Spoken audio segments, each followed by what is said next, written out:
بسم الله الرحمن الرحيم. قسط نمبر 22 حق و باطل کی جنگ. اصحاب امام علی مقام کی شجاعت اور شہادت. یزید بن معقل کوفی کے لشکر سے نکلا.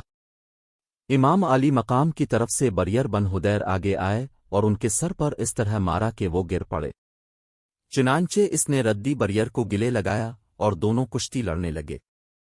آخر بریر نے رازی کو گرا دیا اور اس کے سینے پر سوار ہو گیا. رازی نے چیخ ماری. کعب نے بھاگ کر بریر کی پیٹھ میں چھرا گھونپا اور وہ شہید ہو گیا. پھر ہر امام علی مقام سے نکلا. یزید بن سفیان اس کے مقابلے کے لیے آیا. ہر نے اسے ایک ہی جھٹکے میں ڈھیر کر دیا. ہور کے بعد نافع بن بلال نے پیش قدمی کی اور مزاحم بن حارث اس کے مقابل آئے. نافع نے اسے بھی مار ڈالا. کافی دیر تک لڑائی اس طرح جاری رہی کہ دونوں طرف سے ایک جوان میدان میں داخل ہوا مگر کوفیوں کی طرف جو بھی آیا وہ محفوظ نہیں ہوگا. یہ دیکھ کر عمر ابن حجاج نے چیخ کر کہا، اے احمق! تم نہیں جانتے کہ تم کس سے لڑ رہے ہو؟ یہ سب موت کو زندگی سے زیادہ پسند کرتے ہیں. ایک ایک کر کے ان کے خلاف مت جانا، عمر بن سعد نے کہا. اس کی رائے پسند آئی. پھر عمر بن حجاج نے لشکر کے ایک گروہ کے ساتھ امام علی مقام کے میمنے پر عام حملہ کیا. کچھ عرصہ تک جنگ ہوئی جس میں امام حسین کے ایک بہادر ساتھی مسلم بن اسجہ شہید ہو گئے.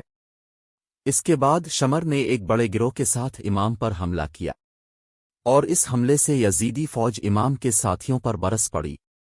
بڑی جنگ ہوئی. امام کے ساتھیوں کی تعداد 36 تھی. وہ سوار تھے لیکن جدھر موڑتے تھے کوفیوں کی صفوں میں خلل ڈالتے تھے. حتیٰ کہ یزیدی فوج بھی خوف و ہراس میں مبتلا تھی. ابن سعد نے فوراً 500 تیر انداز بھیجے. وہ پہنچے اور حسین کے لشکر پر تیروں کی بارش کی. تمام گھوڑے زخمی ہو کر بیکار ہو گئے. انہوں نے بہادری سے مقابلہ کیا اور کوفیوں کو چھکے مارے. ایوب بن مشرح کہتے تھے کہ خدا کی قسم میں نے ہر بن یزید کے گھوڑے پر تیر مارا جو اس کے حلق میں جا لگا اور اس نے گھٹنے ٹیک دیے اور گھوڑا شیر کی طرح اس کے پیٹ سے کود پڑا. پھر وہ تلوار نکال کر میدان میں آیا، میں ہر شیر ببر سے زیادہ بہادر اور عظیم ہوں. اور وہی ابن مشرح بھی کہتے تھے کہ میں نے ہر جیسی تلوار کسی کو نہیں دیکھا. تبری. جب ظہر کا پہلا وقت تھا تو امام علی مقام نے کوفیوں سے فرمایا کہ انہیں نماز کا وقت دو. اس پر حسین بن نمیر نے کہا کہ تمہاری دعا قبول نہیں ہوگی. اس پر حبیب بن مظاہر نے جواب دیا کہ اے گدھے، تم سمجھتے ہو کہ فرزند رسول صلی اللہ علیہ وسلم کی دعا قبول نہیں ہوگی اور تمہاری قبول ہوگی؟ یہ سن کر ابن نمیر کو غصہ آ گیا.